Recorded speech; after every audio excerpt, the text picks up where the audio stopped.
Hi అండి. ఆదివారం రోజు సాయంత్రం సందెగుమ్మం ఊడ్చేసి, టీ పెట్టేసి, టీతో పాటు ఆలుగడ్డ కూడా ఉడకడానికి పెట్టేసి వచ్చాను.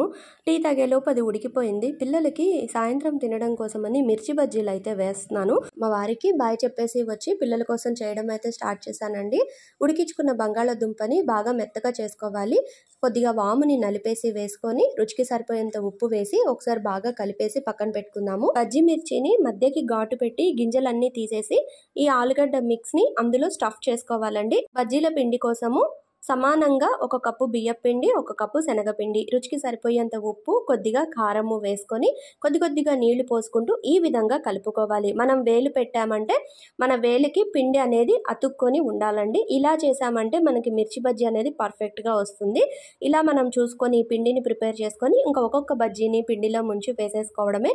ఎంతో టేస్టీగా ఉండే ఆలు మిర్చి బజ్జీ రెడీ అండి. నచ్చితే లైక్ చేసి సబ్స్క్రైబ్ చేసుకోండి.